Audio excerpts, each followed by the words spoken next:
vai falar sobre, é só sobre falar sobre a parte jurídica dos quesitos, né? E vou deixar ao doutor Alvarez a experiência da prática, a experiência médica e as considerações, eu diria assim, mais importantes da noite, né?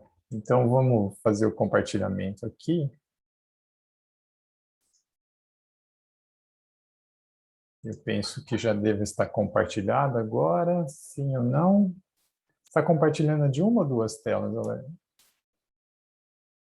Uma, então tá perfeito, é essa mesmo.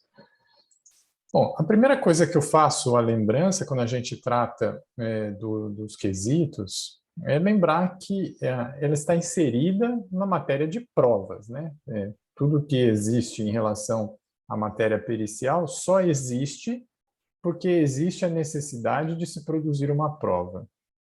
Os senhores e as senhoras já sabem que no manejo do processo, no manejo da nossa atividade de juiz, da atividade de julgar, a gente não pode pressupor nada como verdadeiro e nada como falso. A gente trabalha em cima da produção probatória, né? Nós podemos, sim, fazer juízos de avaliação em relação às provas produzidas, nós podemos até fazer juízos de presunção quando na ausência ou deficiência de provas, mas o nosso trabalho mais corriqueiro é a dificuldade na realização das provas. E quando há necessidade de um conhecimento técnico especializado, a gente abre mão, dentro das provas possíveis, da prova pericial, né? Então, eu faço a lembrança que tudo que a gente discute quando se fala de uma perícia pressupõe isso que está expresso no artigo 374 do CPC, que é aplicável ao nosso processo do trabalho com tranquilidade, né? Que não depende de prova os fatos notórios, os afirmados pela parte e confessados pela parte contrária, os admotidos como incontroverso, e em relação àqueles que há a presunção legal de veracidade e existência. Por que isso? Porque seria improdutivo a produção probatória sobre um fato que já é notório, sobre um fato que já é reconhecido como verdadeiro. Então, nós ultrapassamos essa fase de produção probatória e já vamos para a parte da apreciação do fato e seu enquadramento legal, né? Então, não é necessário a produção de nenhum tipo de prova quando isso acontece. Então, tudo que a gente discute quando fala de perícia e quesitação da perícia, a gente tem que lembrar disso aqui. Isso aqui tem que ser o nosso sinaleiro sempre, né?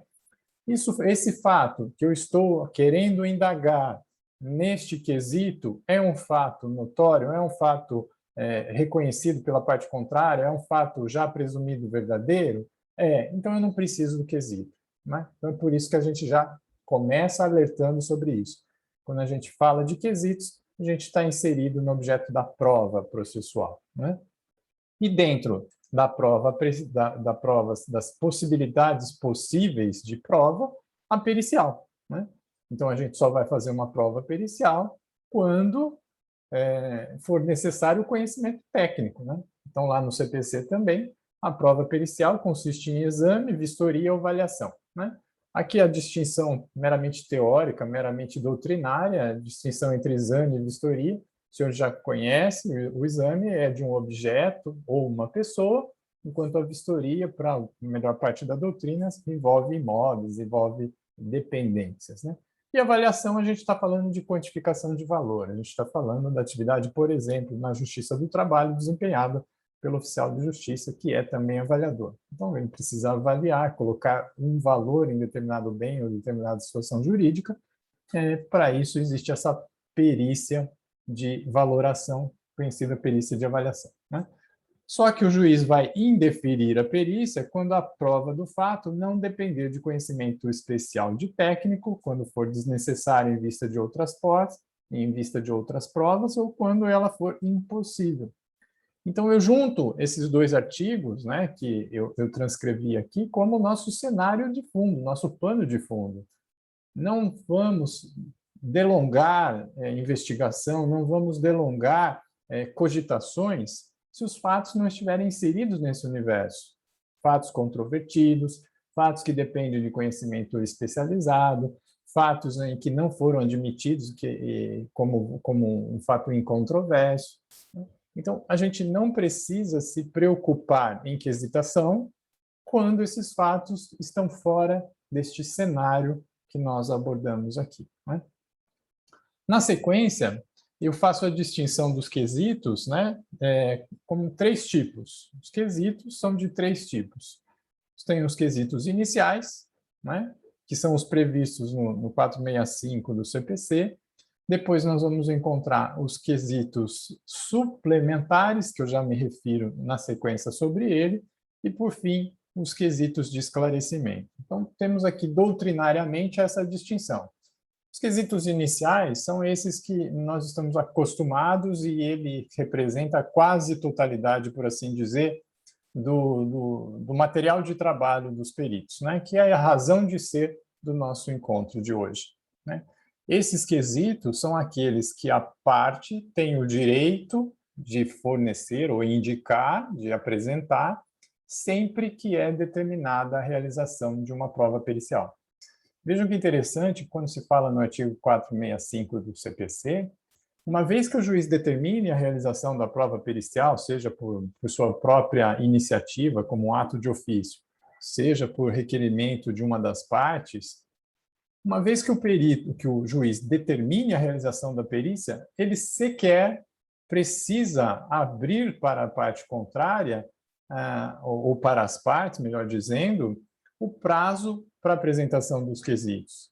Por quê? A própria lei já garante isso. Se o juiz deferir ou não deferir, é direito da parte já apresentar os quesitos. Então, está lá, ó. Incumbe a parte, dentro de 15 dias contados da intimação do despacho de nomeação do perito, 3, apresentar os quesitos. Então, o juiz pode até silenciar no despacho. Determino a realização da perícia médica, nomeio o perito Dr. Marcos Alvarez e assim por diante. Vai ter o prazo de tantos dias. E eu posso até não dizer mais nada. O advogado, a parte já sabe, por pressuposto, que ele vai poder, nos 15 dias seguintes, apresentar o quesito. Aí alguns dos colegas vão poder falar assim, doutor Alan, o senhor não faz isso em Matão, porque o senhor já determina a apresentação dos quesitos na petição inicial, já determina na contestação. Sim, é verdade, porque ali está dizendo que é um direito da parte apresentar se o juiz não apresentar, não determinar que apresente.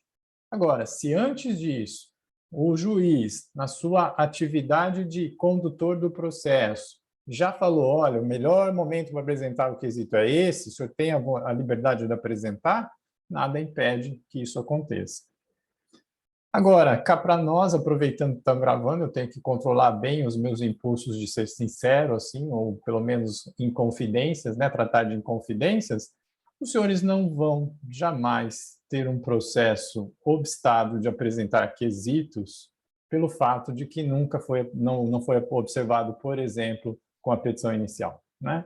Então, os senhores mesmos podem servir de minhas testemunhas quando, na audiência, fala assim, doutor, eu não consegui apresentar o quesito, tudo bem, doutor, 24 horas o senhor apresenta, né? Então, isso nunca vai ser, em relação aos meus colegas, pelo menos a grande maioria deles, um problema, um impedimento, né? Não há, quanto a isso, um rigor em relação à não observância desses fatos, desses prazos eventualmente estabelecidos, né? Quando a gente fala, falei dos quesitos iniciais, quando a gente fala dos quesitos suplementários, são aqueles que são previstos no 469 do CPC, né?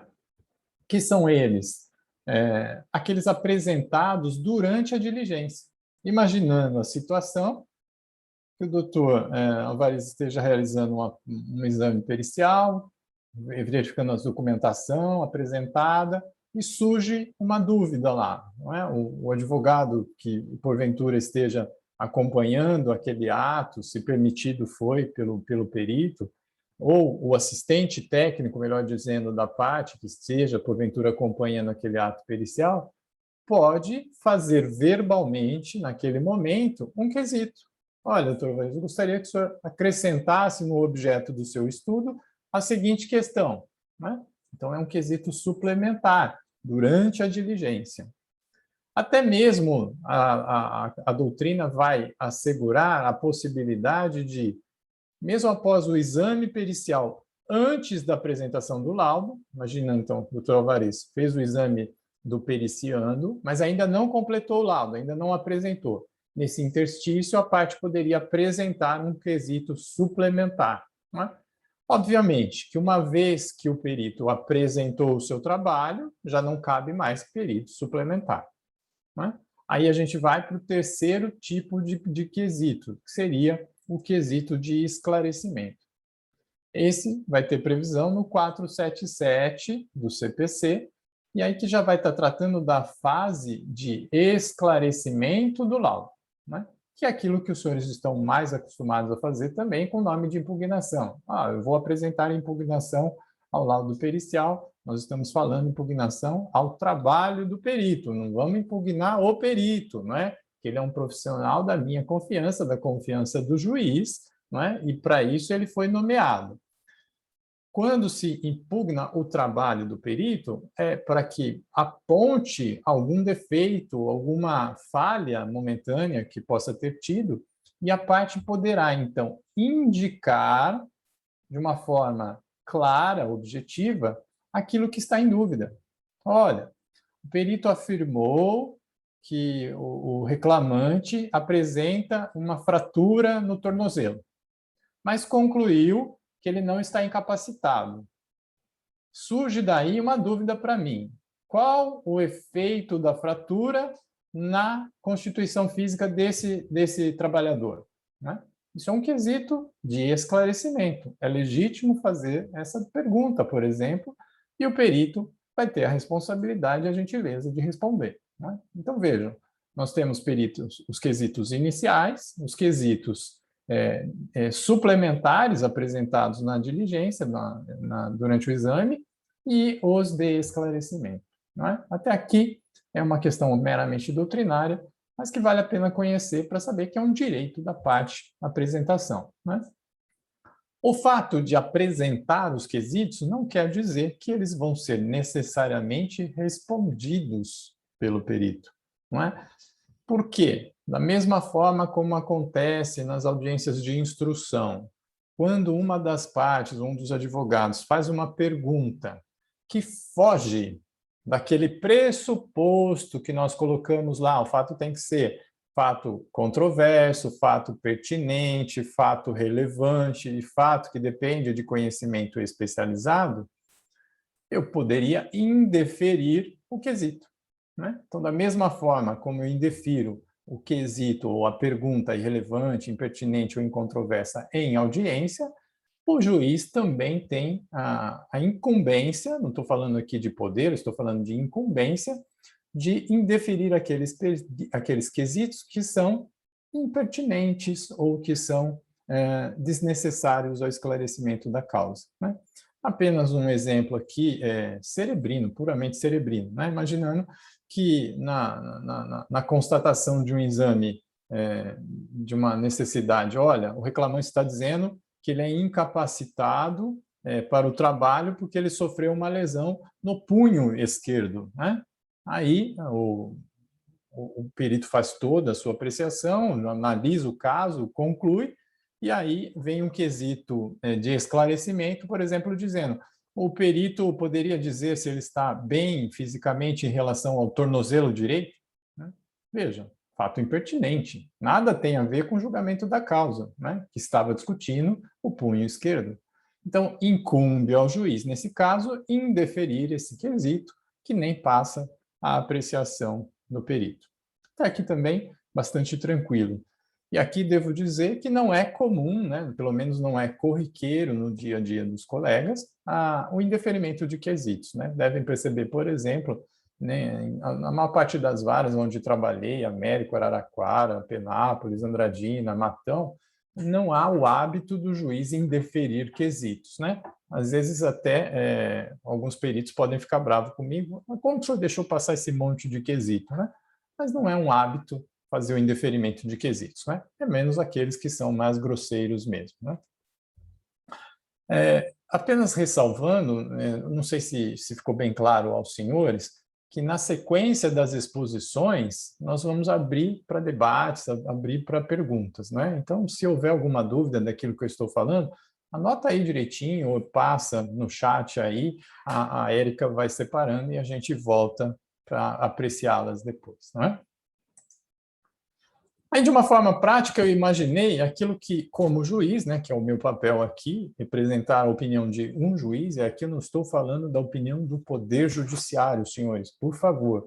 Eu estou falando a opinião doutrinária, as reflexões que um juiz do trabalho, eu estou fazendo sobre a temática, tá bem? Então, ressalvado isso, né, neste evento, nós estamos diante de duas opiniões, de um juiz e de um médico. O juiz é o Alan da Vara do Trabalho de Matão, e não do Poder Judiciário, porque é uma liberdade de pensamento, uma liberdade de interpretação e de reflexões. Um outro colega meu poderia, nesta mesma reunião, fazer reflexões completamente diversas, né, com outro ponto de vista. Isso seria democrático, seria instrutivo, seria muito interessante, por sinal, para que a gente avaliasse as opiniões e complementasse, não simplesmente recebesse. Não é? Quando eu penso em quesitos, eu tenho que colocar aqui isso, que o advogado, aquele que vai elaborar o quesito, tem que ter em mente o que ele pretende provar. Né? Lembra, tudo aqui está existindo porque existe a necessidade de produzir uma prova. Então, se o advogado não tiver em mente qual é o fato que ele pretende provar, ele não vai ter condições de elaborar um bom quesito. Né? Então, ele tem que ter a noção perfeita, primeiro, o que é um fato controverso, segundo, o que é ônus da prova, terceiro, como se distribui esse ônus da prova. Né? Sob pena, correndo o risco, portanto, de produzir uma prova que não lhe interessa. Não é? Produzir a prova que interesse a outra parte. Não é? Então, é importante que o advogado tenha em mente qual é a sua prova a produzir.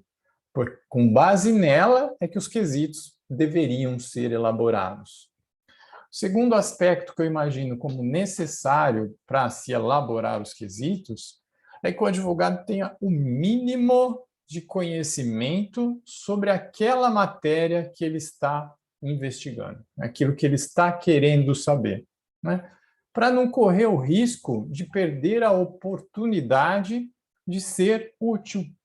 Né? Quando a gente enfrenta, por exemplo, a temática de um dano corporal de audição, né?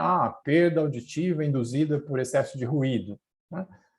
Se o advogado que representa esse trabalhador ou essa empresa não fizer noção do que é uma perda induzida por ruído, de uma perda degenerativa, primeiro, pode ser que ele exponha o cliente dele a um risco desnecessário. Né? Às vezes, e aí é interessante, talvez o doutor Alvarez, se tiver tempo depois, põe uma pergunta aí. Doutor Alvarez, como é que eu distingo pelo audiograma se aquela perda tem uma carinha de induzida por ruído ou se ela é degenerativa? Não é? Porque a medicina nos ensina a ler o audiograma. Né? Então, daquela forma, a gente bater o olhar, a gente já sabe, essa daí não tem nada a ver com perda induzida por ruído, só de olhar o exame. E aí, talvez o advogado, quando tem este conceito, quando tem esta informação, ele vai elaborar melhor o ruído, né? O pedido, elaborar melhor o quesito. Né? Ele pode olhar aquela curva não está muito com carinha de gota, mas ela pode ser. Aí ele vai perguntar para o perito, olha, embora o audiograma mostre aquilo daquela forma, isso também pode ser considerado uma perda induzida por ruído? Olha que elegância. Né? Você está diante de uma controvérsia, está diante de um fato que precisa ser provado, mas já está demonstrando que tem um mínimo de conhecimento sobre aquilo que está sendo investigado. Né? O terceiro aspecto que eu acho importante, imprescindível para a elaboração dos quesitos, é que eles sejam claros, objetivos, específicos em relação àqueles fatos que pretende provar.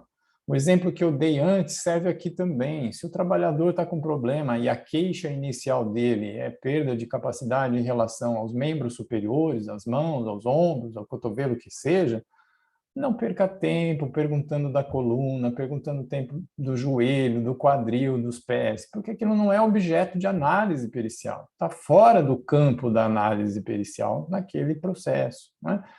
Ah, mas ele pode ter outras perdas? Pode, mas a gente tem que lembrar que aqui a gente está falando de perícia médica. E os advogados têm que ter muito cuidado, porque quando se trata de perícia médica, é diferente das questões de insalubridade e de periculosidade. As questões de insalubridade e periculosidade já é um pensamento unânime, quase unânime, majoritário, amplamente majoritário nos tribunais superiores, que a parte não precisa especificar o agente insalubre. Então, o perito vai, analisa todo o local de trabalho e faz a investigação se existe algum tipo de agente. Então, eu posso imaginar que há uma insalubridade por excesso de ruído e o perito constatar que há uma insalubridade por agente químico, né? Isso não é ultrapetita, não é extrapetita e vai ser acolhida pelo órgão judicante, pelo juiz do trabalho, né? Agora, quando se trata de uma questão de doença profissional, de uma questão de acidente de trabalho, não. Aí vai vigorar o fundamento da pretensão inicial. Se a causa de pedir é vinculada a males da coluna, cabe ao perito fazer a sua análise dos males da coluna, né? Não há uma abertura de leque como há na perícia técnica do local de trabalho, né? Isso que fique bem claro. E a questão é observar se esses quesitos que quer elaborar e apresentar estão relacionados com a pretensão deduzida, com algum documento ou com a defesa. Por quê? Se aquele quesito que quer fazer não se trata de um fato alegado pela petição inicial, pelos documentos que apareceram ou pela defesa, ele vai ser um quesito impertinente, né?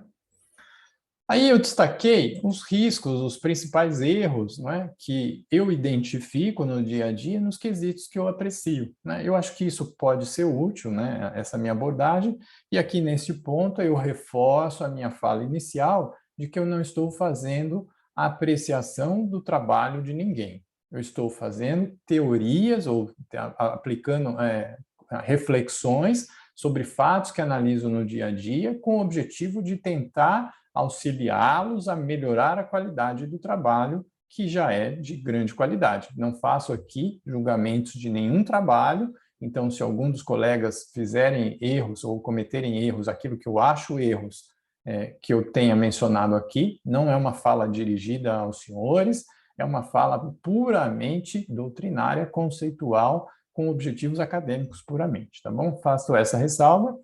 E os principais erros que noto são quesitos vagos, quesitos em que a parte apenas fica cogitando como seria se assim fosse, hipoteticamente. Isso é vago, não é preciso, né? Isso não tem nenhuma utilidade na solução do processo, né? Então, esses quesitos vagos, como juiz, eu poderia indeferi-los, não faço por falta de hábito mesmo, né? Os quesitos impertinentes reforça aquela tese, né, de que eu digo assim, olha, essa questão envolve só matéria de incapacidade por coluna e você está perguntando de joelho. Umas coisas não se relacionam com a outra. Então, isso é um juízo de impertinência. E aí os doutores já sabem que quando um juiz fala assim, eu indefiro porque é impertinente, eu não estou xingando ninguém, eu só estou dizendo, significa que não é um fato alegado no processo, não pertence ao processo, né? Por isso ele é impertinente. Não é uma ofensa, nem uma afronta, por favor, entendam isso, né? Ou são ininteligíveis, aqueles que os senhores já hão de convir, que às vezes a gente escreve as coisas fora do contexto e fica ininteligível, né? Quando eu escrevo, eu me recordo agora de uma questão de um professor da faculdade contava quando ele estava dando aula de embargos de declaração, né? Diz que na época Ainda o juiz escrevia à mão a sentença, né? Devia fazer bastante tempo, acho que ele, né? Porque ele passou pela máquina de escrever, passou pelo computador e ele estava lá no passado da mão, né? No passado, quando ele escrevia à mão. E ele fez a sentença, redigiu tudo mais, e aí escreveu com um garrancho alguma coisa lá e ninguém estava entendendo o que estava escrito na sentença, né? E aí a parte embargou de declaração e falou: olha, juiz, com todo o respeito, né? Mas está ininteligível isso daqui. Eu não estou conseguindo identificar o que está escrito na página tal, na linha tal, no terceiro quarto dessa linha. Aí o senhor poderia esclarecer? Na época havia embargos de declaração por dúvida, né? E aí o juiz, respondendo aos embargos, disse: olha, na verdade, quando eu escrevi aquilo, duas pessoas sabiam o que estava escrito, eu e Deus. Hoje, só Deus sabe, porque nem eu estou conseguindo entender o que está escrito aqui, né? Então, mais ou menos, é o quesito ininteligível, aquele que, quando a gente escreveu, a gente até sabia o que queria dizer, mas se for ler de novo, não vai conseguir extrair qual é a sua intenção. Outra coisa que é muito comum e irrita, mas irrita sobremaneira os peritos, aqui eu falo em nome dos peritos agora, não tenho procuração, mas irrita sobremaneira, quesitos repetitivos. Pergunta de um jeito, daqui a pouco 3, 4 perguntas abaixo, pergunta de novo a mesma coisa, mais 3, 4 perguntas, volta a perguntar aquela coisa, ou então o senhor confirma, se ele já afirmou, por que ele precisa confirmar, né? São os quesitos repetitivos. É um erro que leva ao desgaste, leva ao aborrecimento, né? Quesitos longos. As falas não pode ser longa, eu já estou falando demais, né? As escritas não devem ser longas, os quesitos não precisam ser longos. Você pode ser objetivo, claro e direto na pretensão. Qual é o seu objetivo? Eu quero provar que ele perdeu o movimento da mão. Então pergunte: o trabalhador perdeu o movimento da mão? Pronto, é claro, é transparente e coerente com o que você quer saber, né? Não precisa ser longo. Outra coisa que é muito irritante e confusa, né? Quesitos cheios de tópico e subtópico. Então, bom, quesito A, quesito A1, quesito A1B, quesito A1C, né? Fica um atrás do outro de uma forma de cascata e como se fosse quase um formulário que o perito tivesse que fazer o checklist, né? Não é esse o objetivo da quesitação. Provavelmente o Dr. Alvarez vai falar mais sobre esse aspecto, não preciso me delongar, né? E aqui, a pior de todas as armadilhas, aquele quesito que a parte faz, que vai fazer a prova que o outro precisa, né? Então, o advogado tem que ter, eu diria, malícia, no mínimo, de perceber que aquilo que ele está perguntando nunca vai favorecê-lo e corre o risco ainda de favorecer o outro, né? Nem falo isso em relação às instruções, as verbais, as orais que a gente faz no dia a dia, os senhores já estão acostumados e veem constantemente isso acontecer, não é? Não precisam se preocupar exageradamente em orientar o perito o que ele deve fazer, senhores, não é? Eu vejo muitos quesitos onde as partes querem ensinar para o perito como que ele tem que fazer o laudo. Analise a função dele, descreva a função dele, descreva como está o estado de saúde dele, diga isso, faça aquilo. Gente, o perito tem uma norma a seguir. Está lá no CPC, artigo 473, os requisitos do laudo pericial. Mais do que isso, o Conselho Regional de Medicina estabelece os requisitos do laudo, ele está vinculado, não é? O Conselho Regional de Engenharia também, no caso das perícias técnicas, descreve o que tem que constar no laudo, não é? Não precisa quesitar aquilo que o perito tem que fazer como obrigação, não é? Se faltar o elemento fundamental, deixe para os esclarecimentos, deixe para o quesito de esclarecimento e para a impugnação do trabalho.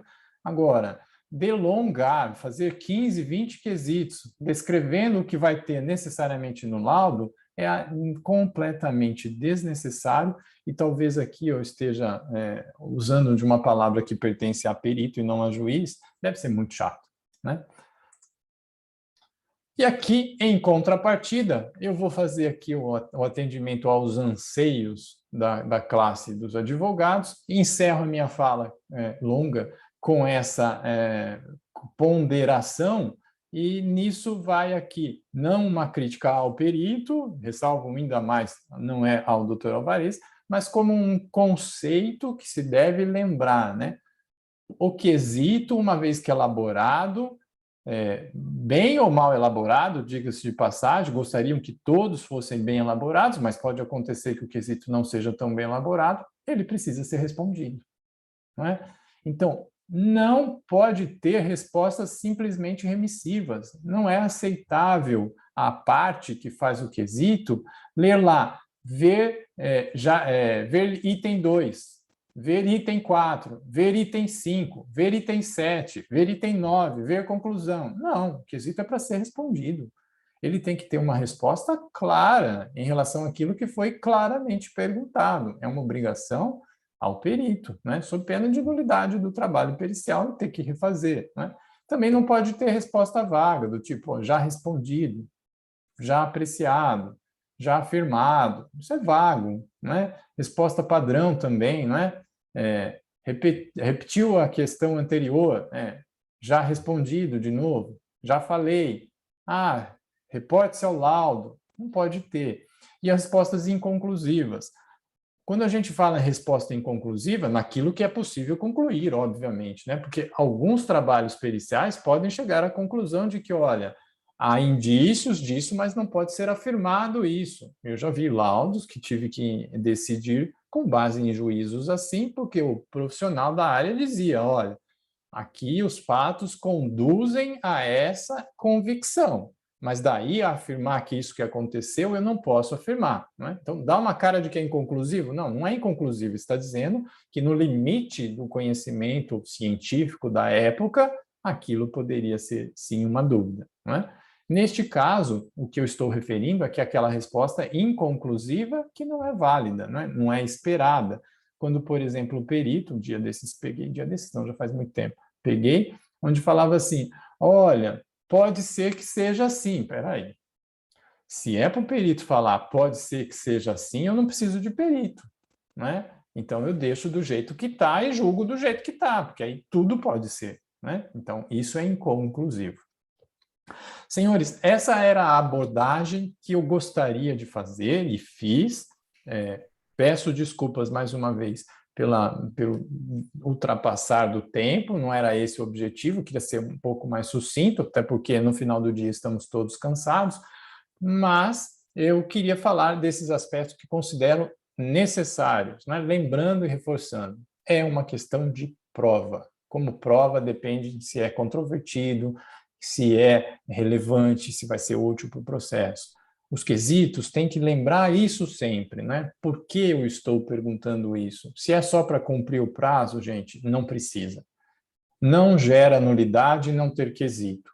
O seu cliente não vai ser prejudicado porque não teve o quesito. Não é? Se for para cumprir, só para cumprir, não precisa. Então, vamos fazer com o objetivo de proporcionar a melhor posição processual ao seu representado, né? Dentro dessas temáticas que foram apreciadas. Agradeço a todos pela audiência. Obrigada, doutor Alain. Não, não tem problema nenhum. Não se preocupe com o tempo, não tem. Foi muito esclarecedor. Eu fui recebida uma pergunta aqui, mas eu vou deixar para passar depois, no fim da palestra, depois da apresentação do doutor Marcos. Para quem chegou agora, nós tivemos a primeira apresentação do doutor Alain César Rui, juiz da Vara do Trabalho de Matão. Vamos ter agora a apresentação do doutor Marcos Alvarez, médico perito do TRT 15. Com a palavra, doutor Marcos.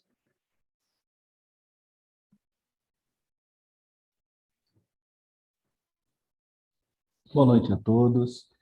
Boa noite, doutora Alain, Érica. Eu queria começar agradecendo a todos que se dispuseram nessa terça-feira à noite a nos acompanhar. Eu agradeço profundamente. Nós estamos com 47 participantes, isso é bem acima do que eu esperava. Nós, pouco mais de 50% dos inscritos. Além de agradecê-los, eu queria começar ressaltando aquilo que o Dr. Alain disse, né? Tudo que vai ser dito aqui é uma posição pessoal, né? Então, vocês podem ter uma avaliação diferente de outro perito, né? Eu faço parte da Associação Brasileira de Medicina Legal e Perícia Médica, mas eu não estou aqui falando em nome da associação, né? Não estou falando aqui única e exclusivamente em meu nome. Segundo, que isso não tem um caráter de impor normas, impor regras. O que nós vamos passar aqui é tentar dar um cunho técnico do nosso ponto de vista de como as coisas podem ser úteis e como as coisas podem ficar mais rodar de uma forma mais tranquila, né? E que a gente possa realmente colher um resultado bom do que está sendo feito, né? Eu vou compartilhar aqui uma tela, onde nós vamos seguir o nosso roteiro. Apareceu aí? Tudo bem? Bom, nesses quesitos de indenização dano corporal ao trabalhador, eu garanto para vocês que eu não vi o que o Dr. Alain iria apresentar, mas eu achei fantástico, porque realmente vai ficar muito complementar.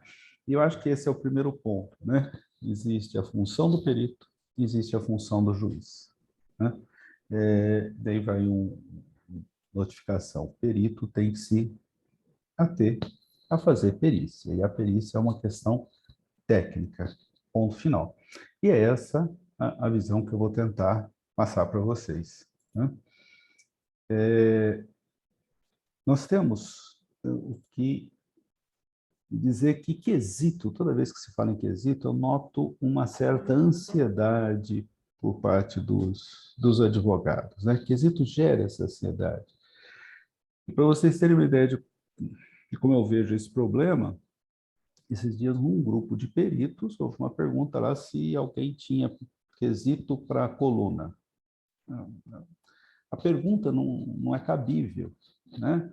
Não existe uma relação de quesitos para um segmento corpóreo, né? Muito menos para uma doença.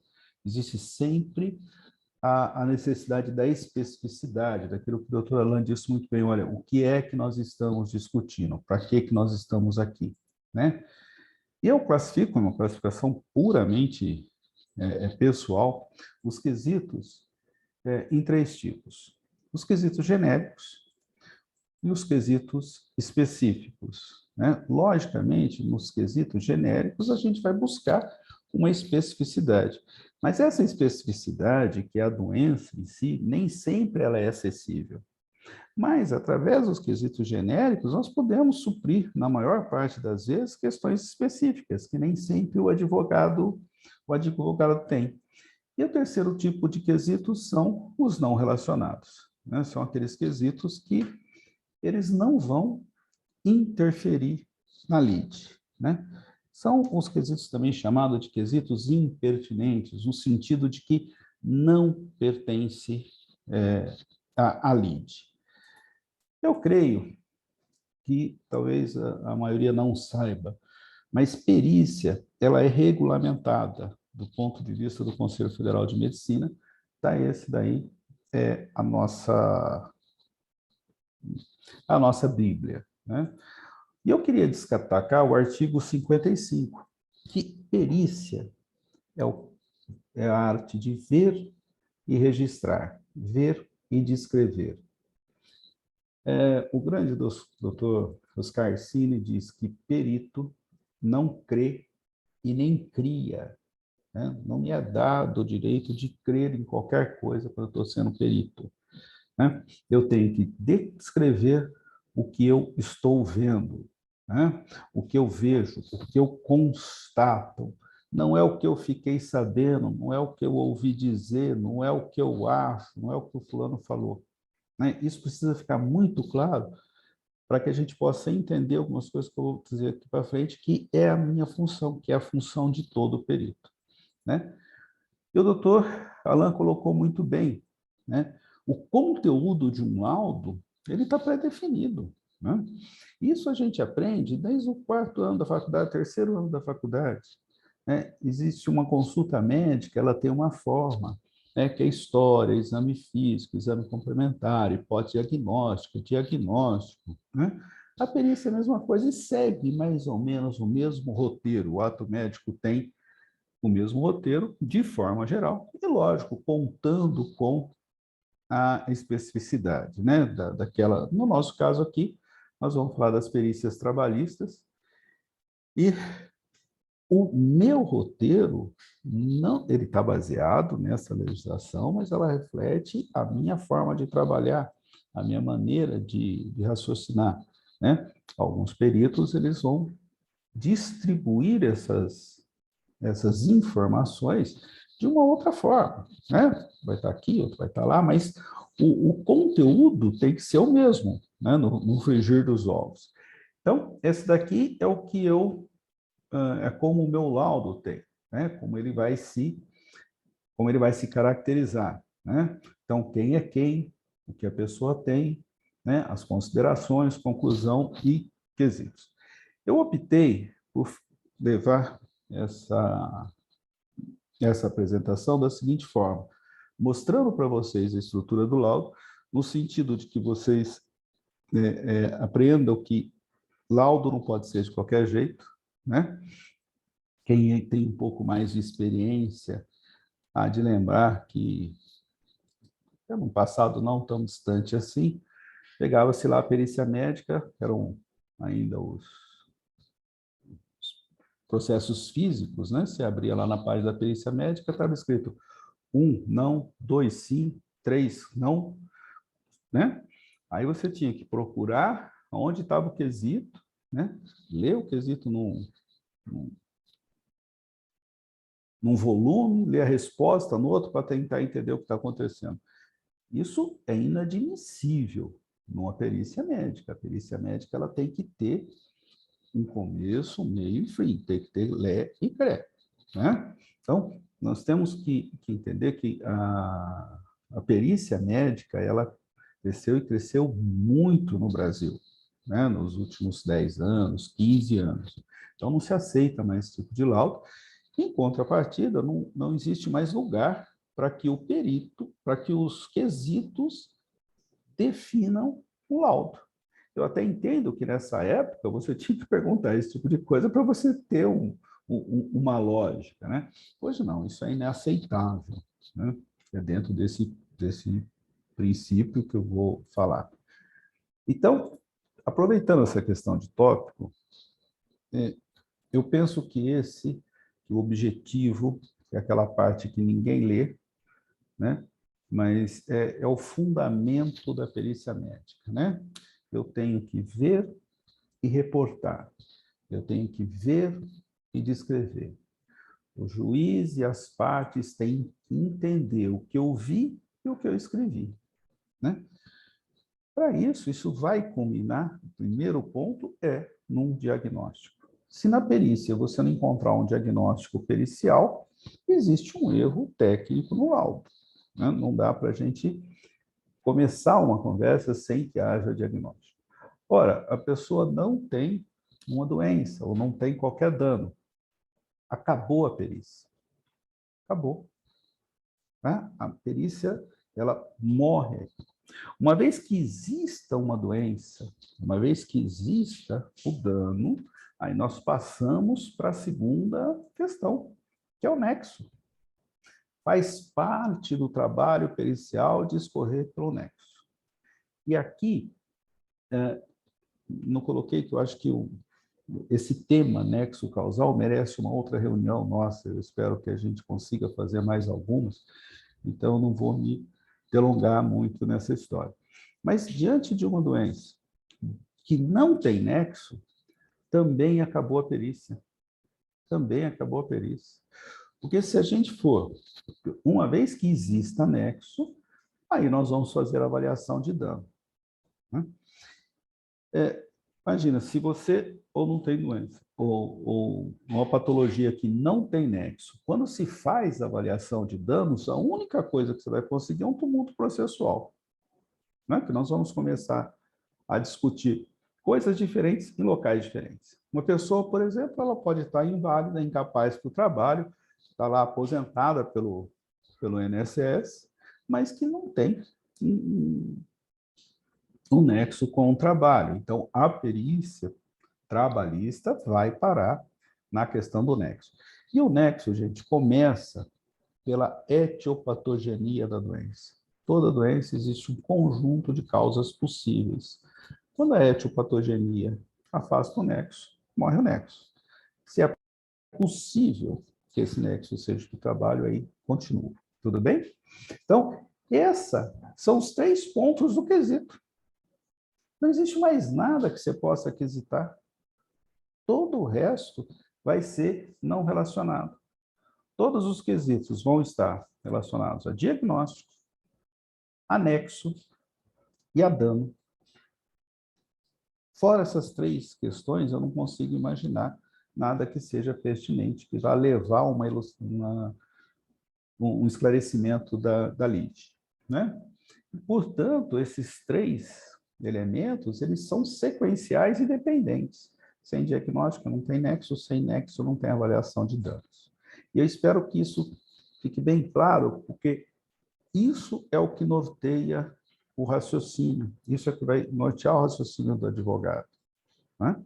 E é isso que vai definir que, através de quesitos específicos, você conduz alguma coisa, porque nem todo advogado vai ter o suporte de um assistente técnico.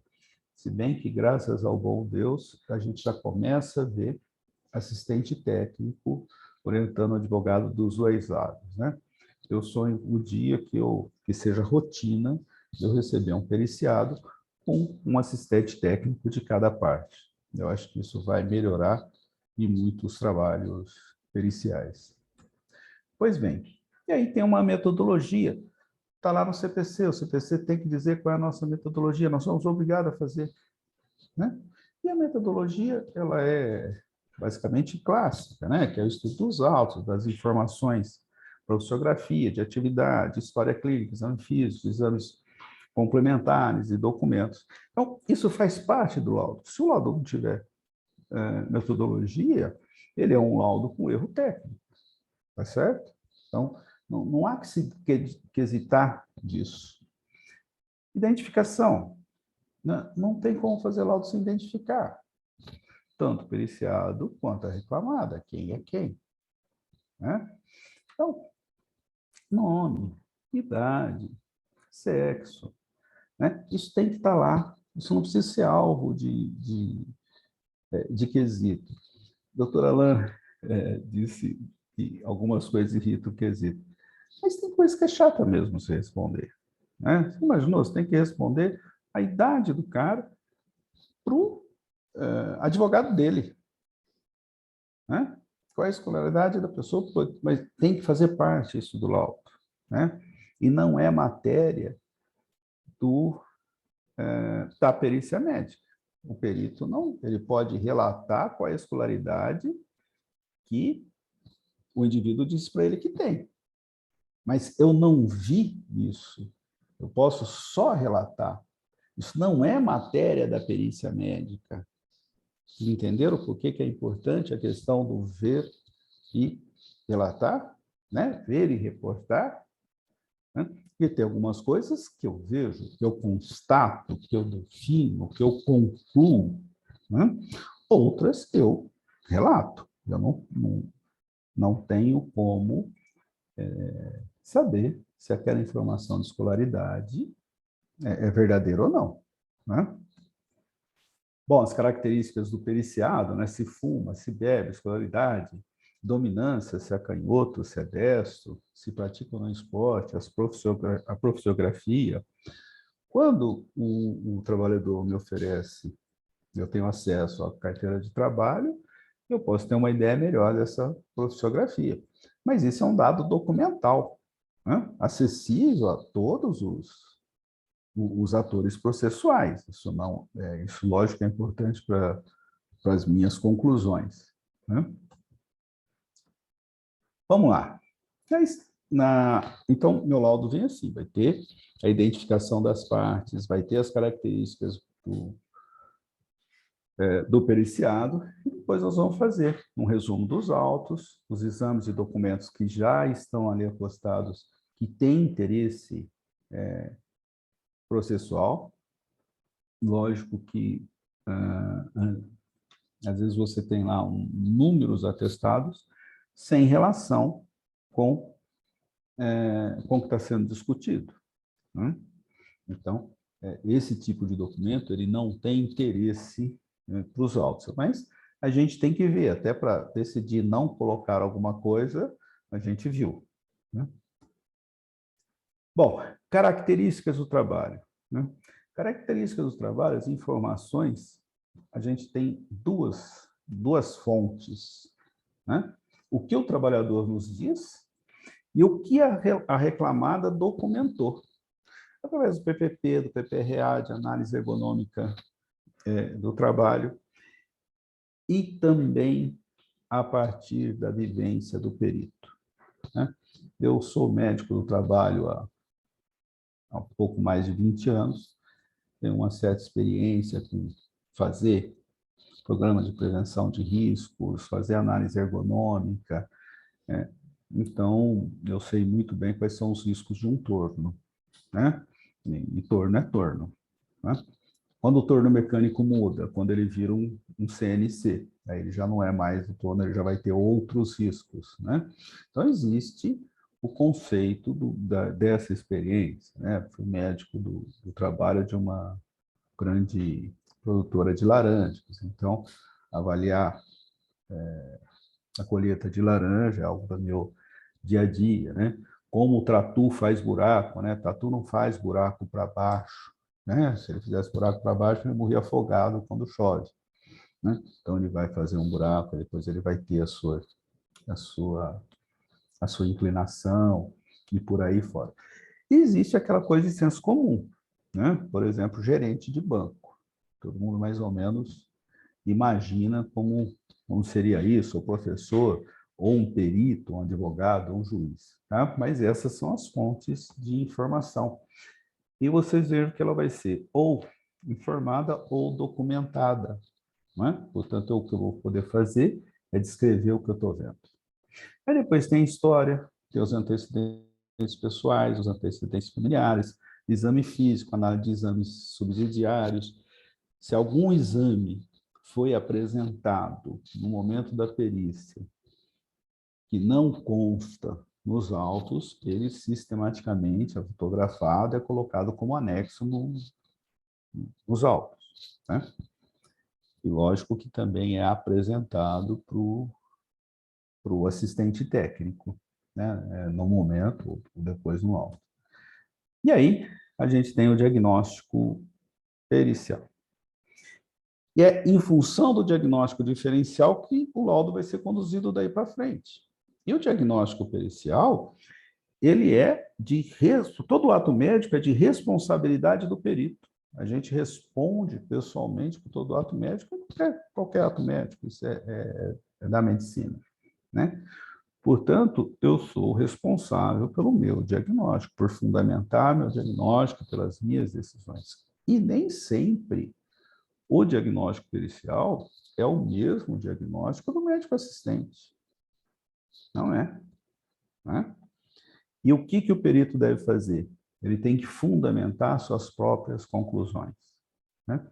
Quando eu estou sendo perito de uma ação de ato médico, aí sim eu vou ter que entrar e avaliar a conduta do profissional, porque é isso que está sendo discutido.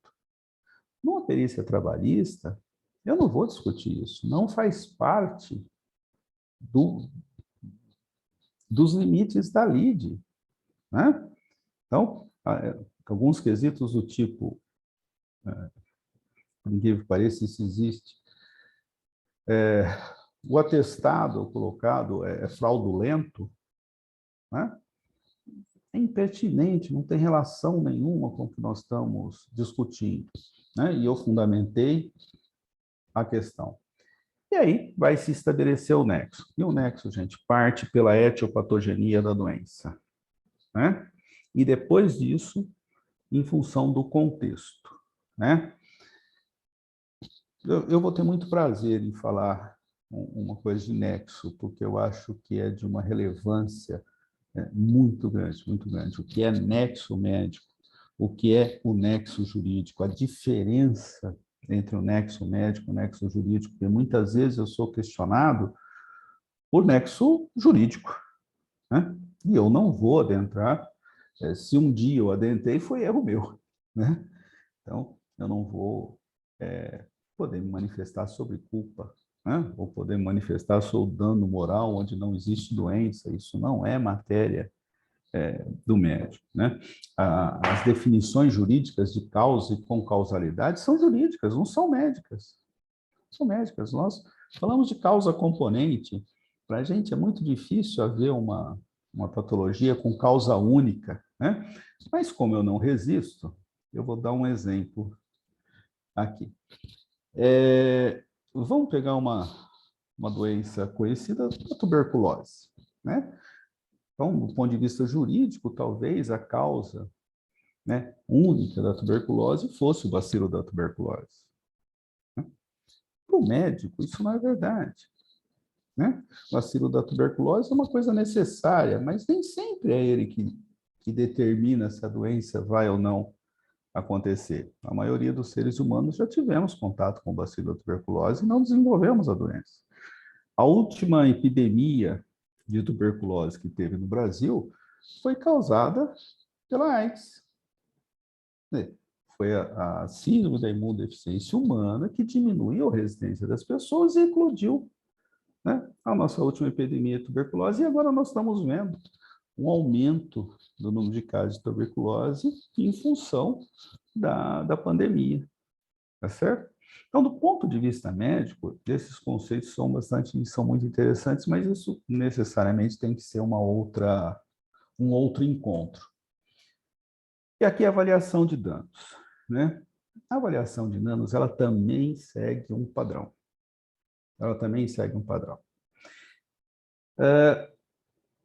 A meu ver, isso é uma posição minha, né? Na Justiça do Trabalho, existe uma sobrevalorização da capacidade laboral, né? Então, todos os quesitos, ou muitos dos quesitos, se relacionam ou se concentram no efeito que a doença ou acidente teve na capacidade laboral do indivíduo, né? E como eu tenho dito com uma certa insistência, dano corporal não é matéria trabalhista. Dano corporal é matéria civil. O mesmo direito que o trabalhador tem no dano corporal, tem a pessoa que sofre um acidente de trânsito em ser reparada, sofre um problema de algum ato médico. E aí a reparação no sentido reparação global, né? Um outro termo que eu esqueci. A reparação integral dos danos. E aí, a partir do que indenizar, tem o que avaliar. Quem vê meus laudos vão ver que ele tem uma sequência ali.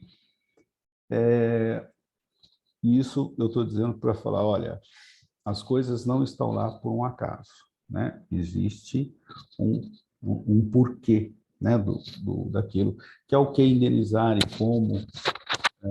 como avaliar essa indenização. E lógico, né, gente? Isso é mais para um outro encontro. Então, grosseiramente, os danos são divididos em temporários e permanentes, né? E aqui vai uma definição. Existe a lesão, por exemplo, um acidente de trabalho que gerou uma fratura. A fratura é uma lesão, certo? Essa fratura foi tratada, aí a lesão ela vai evoluir para cura, ou para uma sequela. O que é sequela? Sequela é quando as armas terapêuticas foram utilizadas, não tem mais o que fazer, né? E a pessoa ficou com uma deficiência. Então, por definição, sequela só pode gerar um dano permanente.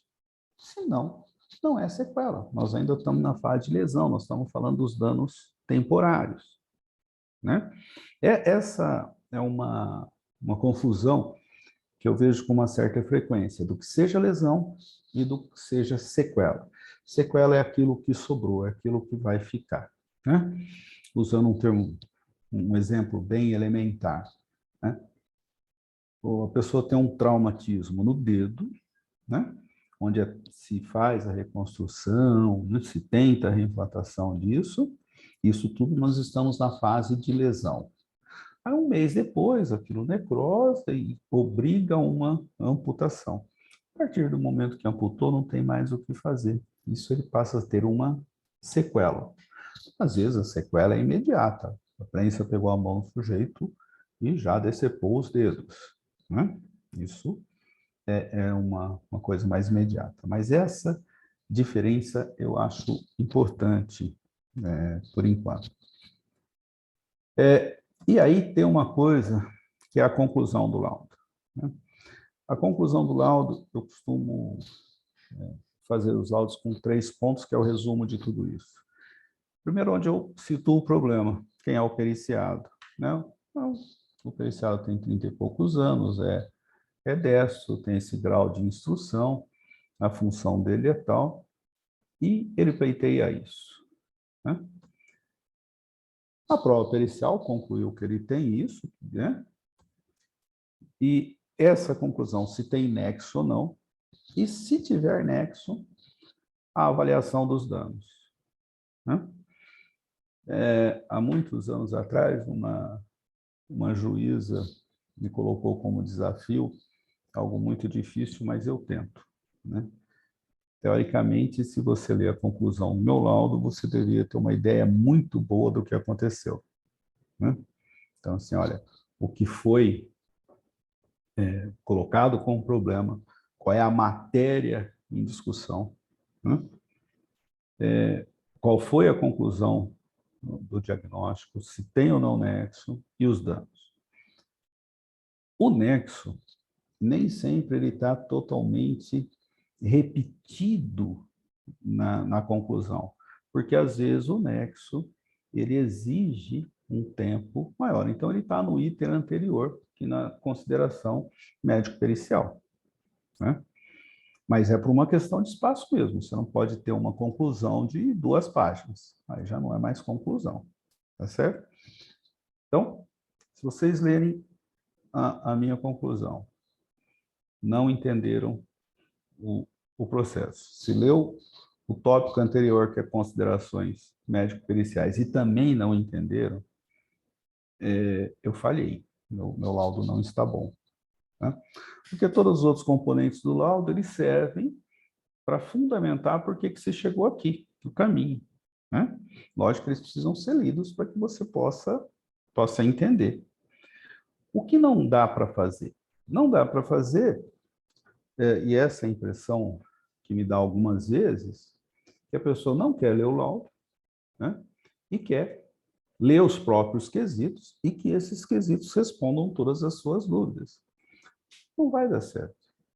Não vai dar certo, porque dificilmente você vai fazer quesitos capazes de chegar a isso, que você vai tornar esse conjunto de quesitos, ele fica confuso, né? Plagiando o doutor Alain, se você lê os quesitos da pessoa, você não sabe aonde ele quer chegar, qual é a tese dele, né? Olha, existe uma doença, existe o nexo, existe o dano, tá certo? Como eu pretendo fazer dessa apresentação algo o mais curto possível, para que a gente tenha tempo para debater, então, esses são os 3 tópicos, né? E, na verdade, se a gente for ser bastante objetivo, o número de quesitos que você precisa fazer para esclarecer uma lide são muito poucos. Porque são os quesitos, são as perguntas que eu vou tentar responder, que são essas, e são as perguntas que eu preciso responder para que o juiz tenha condição de julgar. E aí o juiz vai julgar a culpa, vai julgar essa questão. O cumprimento de normas trabalhistas vai estar abordada na questão do nexo, né? E aí eu costumo dizer o seguinte, prestem atenção no quesito do juiz, por favor. A maioria dos juízes costumam fazer quesito, né?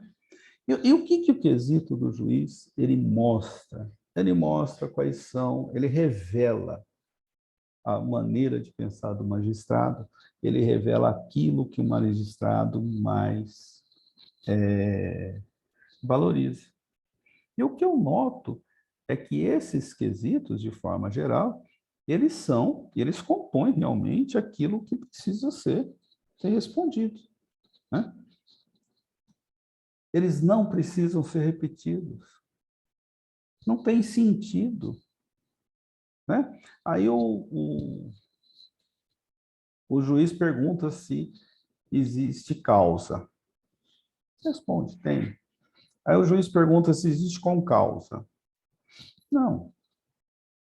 Aí a parte pergunta, tem causa? Tem concausa. A outra parte pergunta também. Existe uma necessidade de se fazer quesitos. Os quesitos são Ctrl+C, Ctrl+V. É lamentável isso. E não existe sequer a preocupação de olhar o contexto. O juiz já perguntou isso, né? Aí depois você está lá. Uma vez eu respondi de uma parte só. 97 quesitos. uma parte. Por azar do assistente técnico, eu tinha conhecido ele 15 dias atrás num congresso, né? E aí eu tive a oportunidade de perguntar para ele por que diabos ele tinha feito aquilo, né? Não passa de 15 hoje, mas tem umas coisas que é desprovida de sentido, né? Você perguntar 20, 30 quesitos para resolver uma questão, é uma coisa errada. Não existe um norte. Você não sabe o que é que você quer provar, qual é a sua tese, né? E mais que isso, você está agindo como se fosse o único ator processual, né? E o quesito do juiz tem lá. Tem também os quesitos da outra parte. Às vezes uma parte apresenta quesito muito antes do que a outra, né? Tá para ler lá, né? O quesito que a parte A fez, se a parte B repetir, ele vai ter a mesma resposta. Até porque, se não tivesse, eles vão cair de pau em cima de mim, né? Então, isso muitas vezes torna o trabalho cansativo. Né? E aí eu vou aproveitar para fazer algumas questões, né? Como é que vocês acham? Vocês vão ler o que eu escrevo, né? Quando o quesito vem assim, quais são os documentos que embasaram a conclusão pericial? Gente, isso foi encartado, eu descrevi lá no item 3, eu coloquei em anexo o que foi apresentado, eu fiz uma síntese do que foi apresentado, eu discuti isso nas considerações médico-periciais.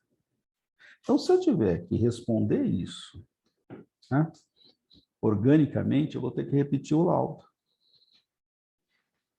Não é? Então,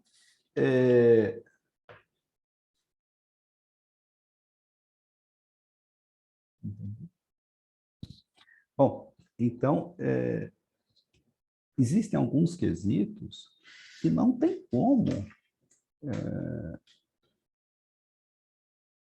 você responder de uma outra forma, sinceramente, a não ser que eu vá repetir tópicos inteiros do laudo, né? Quais os elementos de exame físico que embasam a conclusão? Gente, tem um tópico disso. Então, vou pegar aquele tópico e vou transcrever. Meu laudo vai passar a ter 60, 70 páginas facilmente. E mais que isso, as pessoas vão ficar...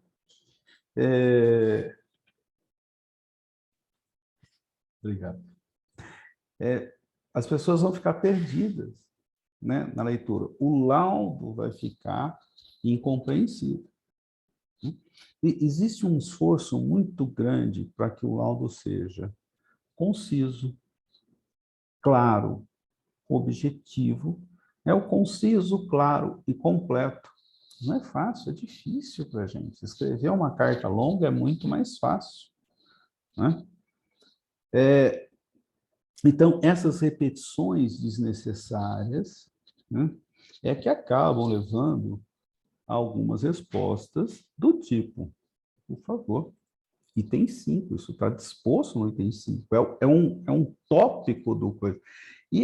Na verdade, esse quesito ele é impertinente, ele não vai me levar a lugar nenhum, não é? Eu juro que eu não uso mais o termo prejudicado, mas eu digo a mesma coisa, porque de uma forma mais educada. Mais educada não, é que o termo ele não é mal educado, né? Mas ele ficou muito pejorativo, né? Com uma conotação estranha. Mas tem alguns quesitos que eles são impossíveis de resolver, eles são prejudicados mesmo, né? Mas, por quê? Porque perdeu o foco. Perdeu o foco. Olha, o que nós estamos discutindo? Qual é o seu foco? Ah, não, eu defendo que o cara não tem nexo. Ele tem a doença, teve o acidente, né? Tem nexo, mas não tem incapacidade. Então, eu vou focar no dano. Se você for focar no nexo, você já admitiu que o cara teve acidente, né? Adianta você me perguntar se foi emitido CAT? Né? Quem emitiu a CAT? Está lá no processo. Né? O advogado encartou. Né? A empresa nega que tenha ocorrido o acidente. Tem sentido a empresa me perguntar se ela emitiu o CAT? Ela sabe que ela não emitiu o CAT, ou pelo menos espera-se que ela saiba que não emitiu o CAT. Então, são quesitos que eles não vão levar a lugar algum, não vai mudar o entendimento do magistrado, não vai ser nenhuma questão da parte, né? Então, eu coloquei algumas coisas para vocês verem, quesitos genéricos, né? Anexo causal entre o acidente, as lesões e suas sequelas? Não. Né? Anexo causal entre o trabalho e uma doença? Né? Ou o trabalho atuou como causa? Então, nós estamos falando de nexo. Né? Mais um quesito genérico. Né? O periciado é portador de alguma doença? Doença, lesão, sequela? Né? Sim ou não? Qual? Né? Quais foram os danos causados pela doença ou sequela? Lógico que eu propositalmente simplifiquei a questão, mas é isso que a gente precisa saber. Existe ou não doença? Existe uma relação causal ou quais são os danos? Né? Então, e como um dia nós vamos falar de nexo, um dia nós vamos falar de danos, isso vai ficar mais claro. Né? Existem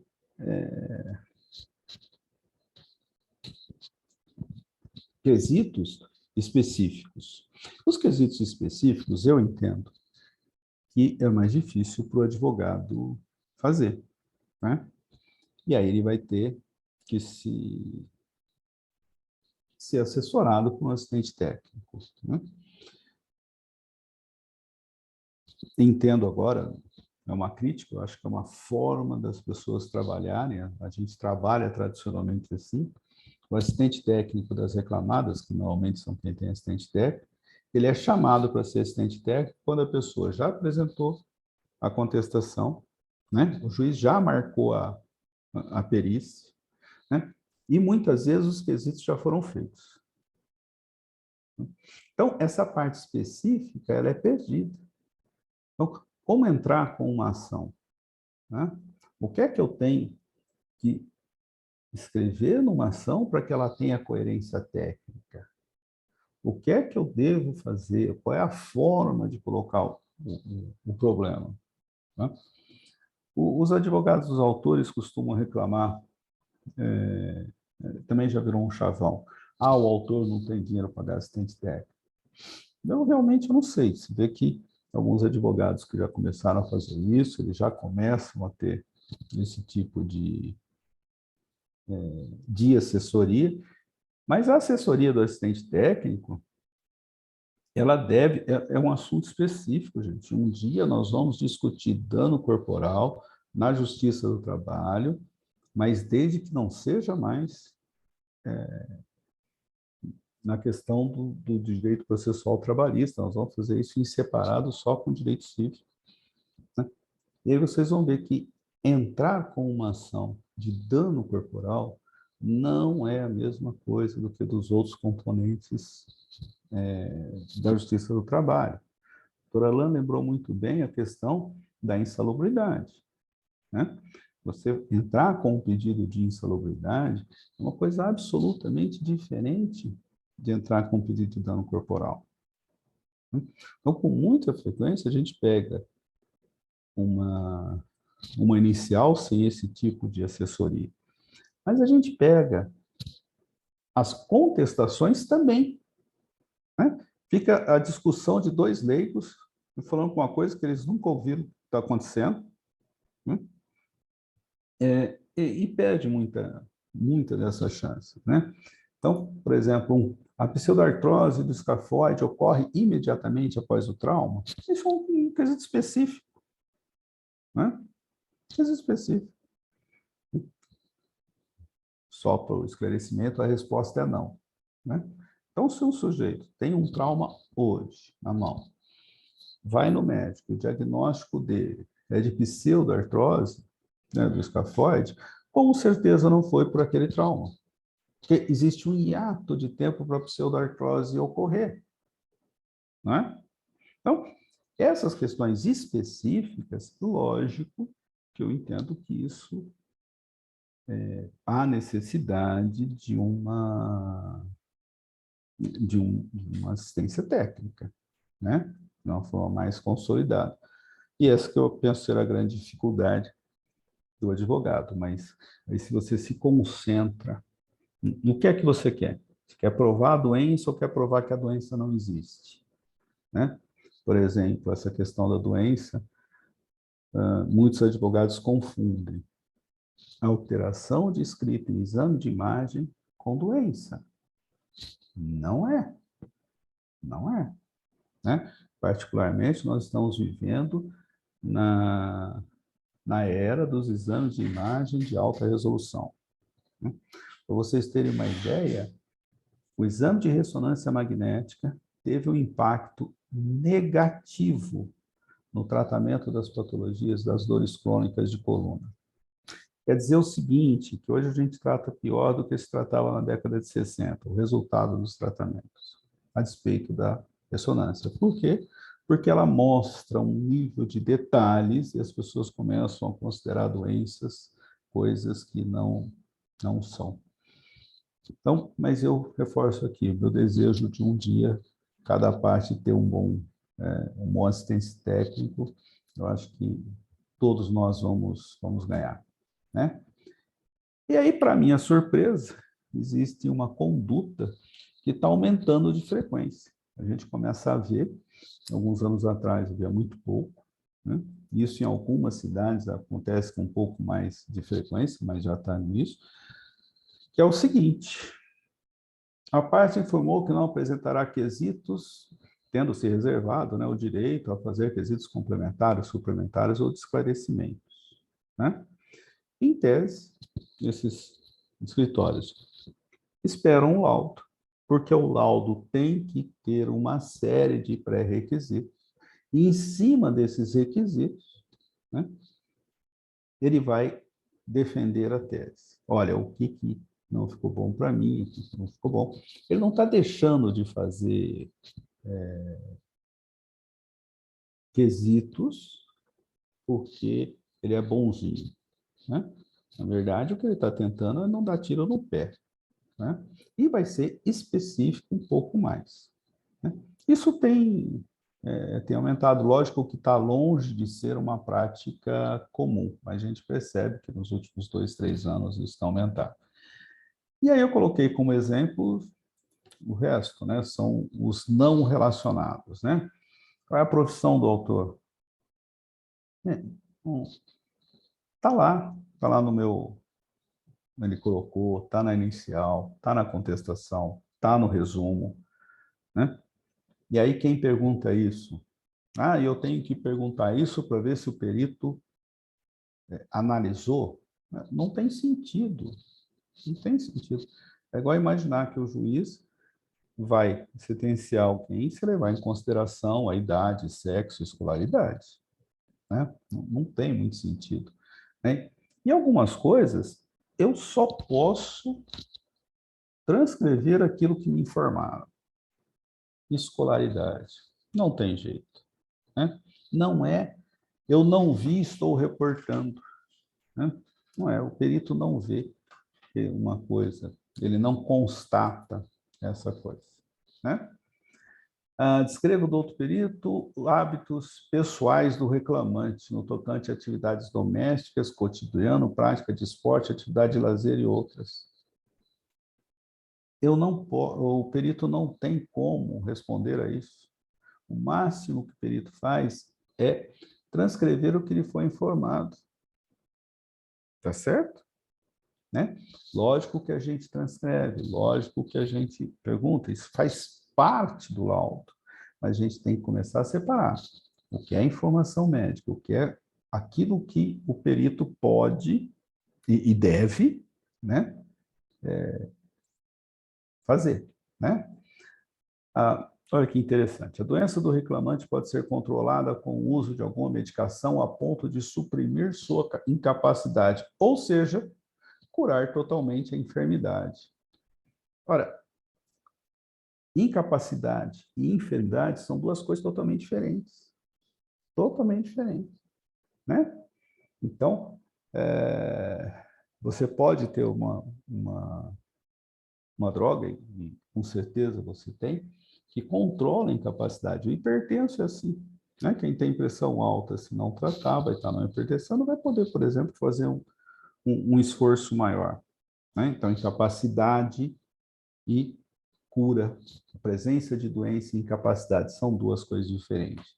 E poderá haver a suspensão de redução de dosagem dos medicamentos sem causar prejuízo à sua saúde?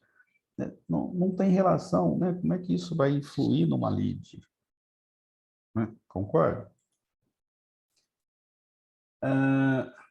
Poderá haver uma reabilitação sem a ingestão de medicamento?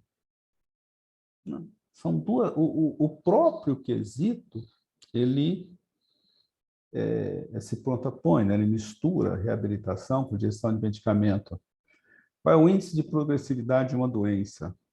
Eu não sei o que é índice de progressividade. Eu não sei. Realmente eu não sei. Porque índice é alguma coisa que se repete, né? Então, a gente tem uma tendência de progressividade, a gente sabe que algumas doenças vão progredir ou não, mas um índice de progressividade não tem. Caso entender necessário, teça comentários, né? Chama laudo. Terceiro comentário, chama laudo.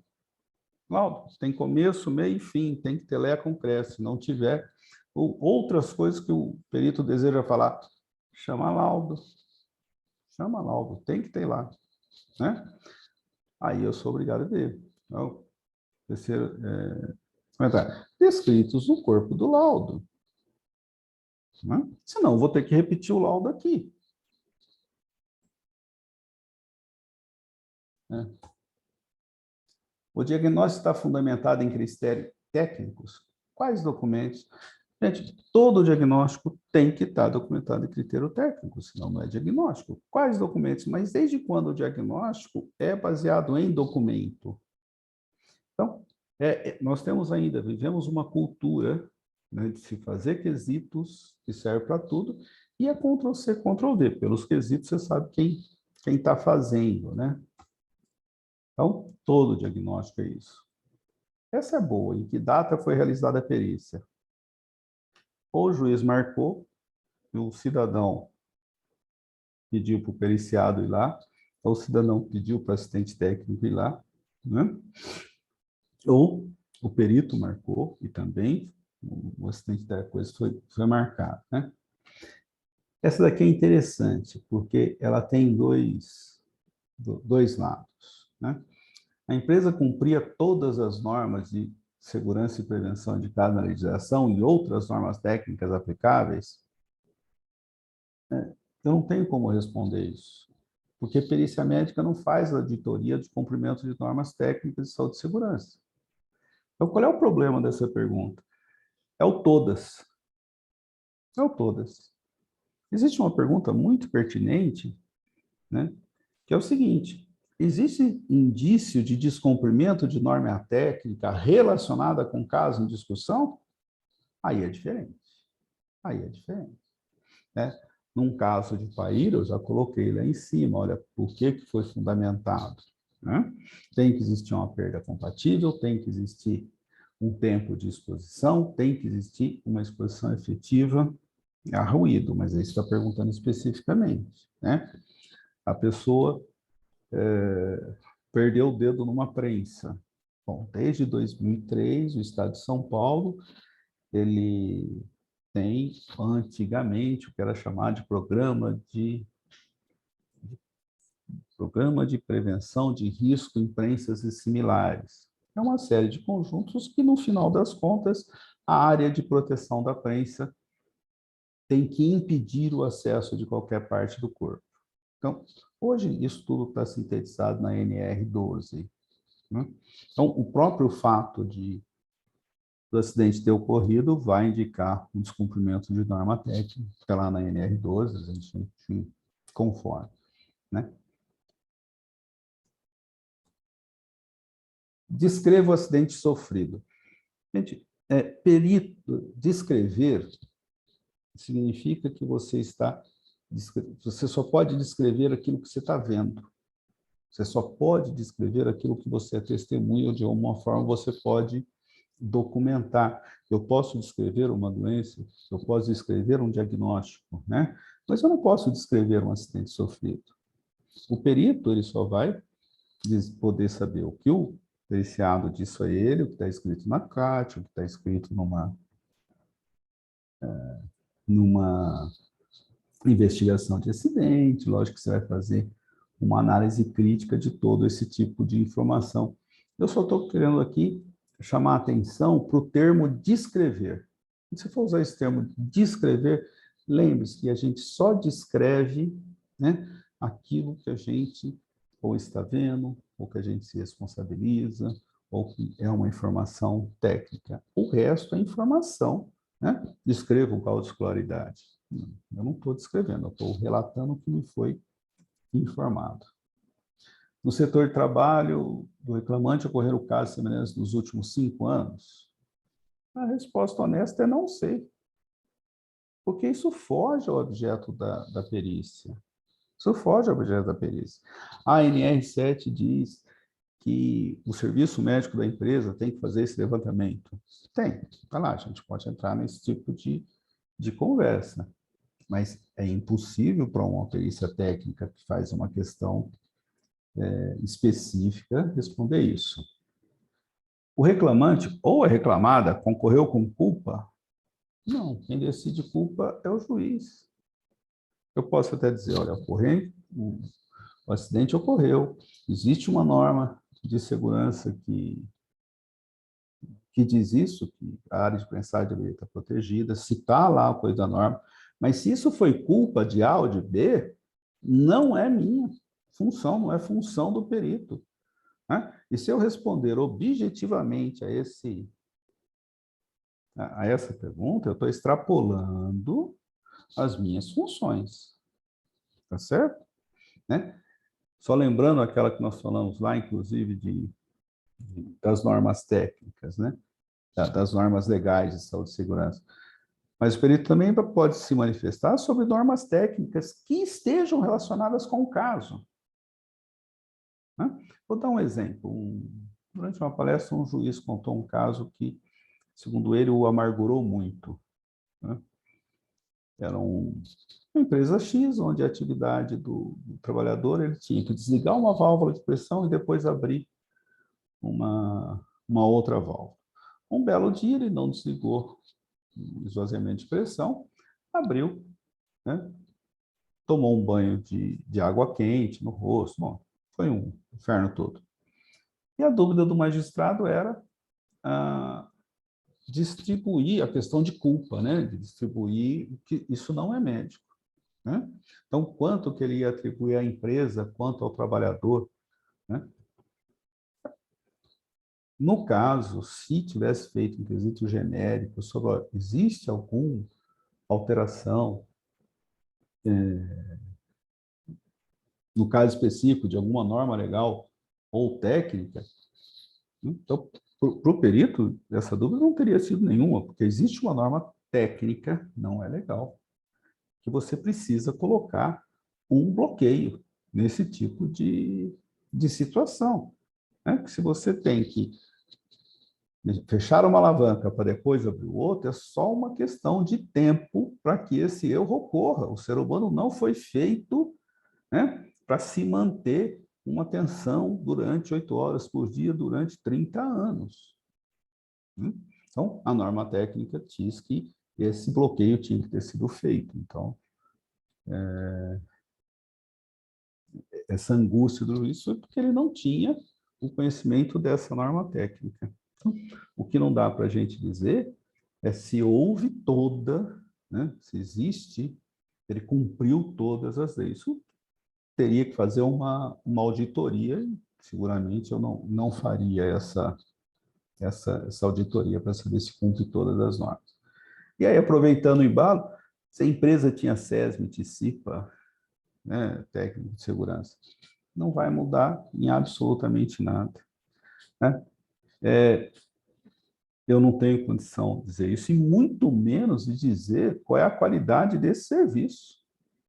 Ao que cabe ao perito? Cabe ao perito informar o juiz que foi uma lesão grave, que não teve nos autos a análise de acidente, né, de trabalho que a CIPA deveria ter feito nos primeiros 30 dias, que naquela análise de acidente não houve a participação do trabalhador, como manda a norma, né? Que aquela análise de acidente de trabalho não considerou, né? Não enfrentou o porquê que a prensa estava desprotegida ou enfrentou de forma não apropriada. Isso o perito pode fazer. E aí, é o seguinte, usar uma perícia médica para transcrever conteúdo de documento encartado chega a ser um abuso, né, gente? Chega a ser um abuso, né? O ASO em folha tal, ou o exame físico, o exame em folha tal, está escrito isso? Né? Há necessidade realmente de você ter uma perícia médica para dizer que nas folhas tais está escrito tem um exame cujo conteúdo é aquele, né? Mas eu estou perguntando se no ASO admissional estava apto ou não, porque ele estava apto, agora não está mais. Não, o exame admissional, se esse é o seu critério, não deu muito certo, porque ele estava no ASO admissional, no ASO periódico, no ASO demissional, todos eles estão aptos. Então, se o critério vai ser aptidão para o médico de terceiro, né? É uma pergunta que eu não entendo também essa, se a patologia é exclusivamente ocupacional. Até porque eu não vejo muito sentido no depois, né? Qual que é o objetivo de não ser, né? Isso vai dar outra, vou até pular essa daqui, qual é o percentual atribuível ao trabalho, que isso é motivo para outro encontro nosso. Gente, não protestem por quesitos complementares. É para o juiz que vocês têm que ir. protestar. Porque se você coloca lá 15º, protesto pela apresentação de quesitos complementares, eu tenho que responder. Alguma coisa eu tenho que escrever ali, né? Aí eu vou acabar dizendo, olha, não é quesito e não é para mim. O CPC fala que isso é da sua excelência. E vamos lá. Medicina, como toda ciência, fala no geral. Fala no geral. Perícia fala do específico. Fala do específico. Não adianta perguntar se o perito concorda com a literatura, no que disse o fulano e tal, blá, blá, blá. Eu fico lisonjeado quando a parte quer saber o que eu acho sobre um assunto que está lá na literatura, né? Mas nós estamos ali para discutir o caso em específico, né? Uma sugestão. Não tentem impor metodologia ao perito, né? Recentemente, teve um cidadão que tinha uma doença, que dava uma sequela, que tinha anexo, que tinha uma perda, e que aquela sequência o tornava incapacitado, total e permanentemente, para fazer aquela função. Aí, em quesitos complementares, não satisfeito com a conclusão, o advogado do trabalhador perguntou, e pela tabela da SUSEP, quanto que é? Eu fiquei constrangido, mas eu tive que escrever, olha, não usei a SUSEP porque não reflete essa situação, mas a SUSEP só mede a mobilidade desse segmento corporal ele tem, então pela SUSEP é 0. Né? Então, assim, o perito tem a sua independência no sentido de justificar por que eles fazem as coisas. Lógico que a gente tem que fundamentar por quê, da mesma forma de pedir exames no trabalho e tudo. Eu espero não ter me alongado muito, mas a Érica já disse aqui que eu me alonguei sim, né? Eu peço desculpa que se der algum tempo, não sei, já está bem avançado da hora, deixa eu ver como é que eu faço aqui, interromper, né? E eu não sei se tem alguma pergunta. Se não Obrigada, tem... doutor Marcos. Nós temos uma pergunta que foi encaminhada pelo doutor Renan Pedroso e é dirigida para o doutor Alain. Diz o seguinte, é muito comum o laudo pericial, que tem um único contato com o periciando, contrariar os relatórios emitidos pelos médicos especialistas, que acompanham rotineiramente o periciando. Não seria plausível o perito acompanhar o diagnóstico emitido pelo especialista? Qual a influência dessa divergência na decisão do magistrado? Acho que a primeira parte da pergunta seria para o doutor Marcos e a segunda parte, qual a influência dessa divergência na decisão do magistrado, para o doutor Alain. Não, mas eu acho que eu devia... Doutor Alain responde? Doutor Alain, por favor, então. Ele está com maldade para o meu lado. Depois. Ele está com maldade para o meu lado, né? Eu te pego depois. Não, ó, brincadeiras à parte, é o seguinte, eu não confundo, né? Então eu não posso distinguir, eu não posso confundir o ato médico com o ato pericial. São dois atos distintos com finalidades distintas. O médico acompanha o cidadão porque ele vem desenvolvendo uma lesão ou desenvolvendo uma doença com tais e tais consequências, e isso pode ser diagnosticado, corresponde a uma realidade, mas a análise que o perito vai fazer é se aquilo de alguma forma está envolvido com o trabalho, no meu caso, está envolvido de alguma forma com o trabalho, se aquilo gera incapacidade, qual o grau dessa incapacidade e qual a responsabilidade do trabalhador.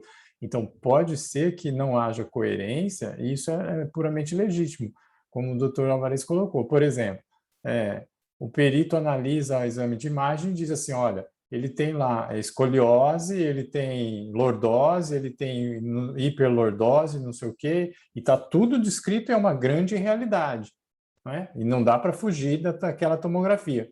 Aí vem o perito e diz, embora tudo isso, ele tem capacidade de trabalho, porque aquilo não é uma doença que está afetando a capacidade do trabalho. Ou, por exemplo, ele tem tudo isso, mas não se afeta ao trabalho, não diz respeito ao trabalho, né? Então, neste caso, é perfeitamente conciliável, sim, que a opinião do médico seja distinta da opinião do perito, né? E, na sequência, como é que o magistrado analisa essa divergência? Com ampla liberdade. A gente vai analisar com a liberdade de entender qual é o papel médico e qual que é o papel do perito. E, com base nisso, tomar as conclusões. Porque também não é, como diz o próprio CPC, o juiz não está vinculado à decisão ou à conclusão pericial. Se no conjunto do exame, no conjunto da análise das provas, eu entender que, olha, não obstante o perito tenha dito isso, a minha conclusão é diferente, vai prevalecer a minha. Afinal de contas, eu é que sou o nomeado pelo Estado do Brasil para ser, né, pela União, para ser o julgador daquele processo. O perito é o meu auxiliar, né? Me dá subsídios técnicos, mas não vincula o meu julgamento. Então, nisso é uma grande liberdade de consciência que todo magistrado tem. Eu acho que eu espero ter respondido a dúvida primordial,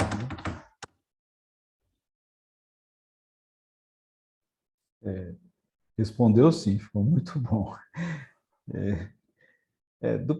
Eu entendo a angústia que a pergunta traz, né? E a resposta é essa mesmo que o doutor disse, são atos diferentes, né?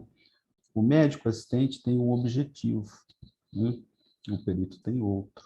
O médico assistente, ele vai refletir a visão da parte. O perito não está ali para ser médico assistente, nem do periciado e nem da reclamada, né? O médico assistente, o médico perito, ele é um auxiliar do juízo. Lógico que as partes vão se beneficiar ou não, vão usar o laudo pericial, mas o objetivo do perito é esclarecer ao juízo as provas que as partes apresentaram. Então, o que a parte, o diagnóstico do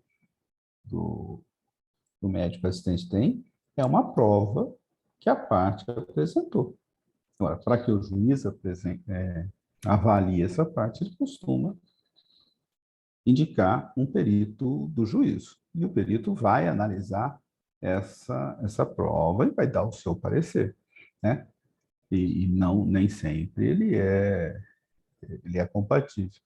Agora, o que o perito tem que fazer e que o médico assistente não tem, e geralmente não faz, é fundamentar aquilo que ele concluiu. Então, o médico perito tem que fundamentar o seu diagnóstico, por que ou não do nexo e por que ou não dos danos.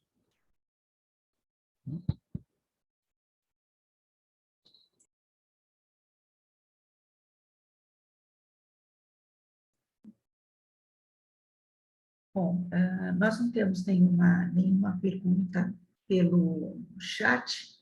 Se alguém tiver alguma pergunta, a gente ainda tem um tempinho, ainda dá para alguém perguntar, tirar alguma dúvida, se tiver.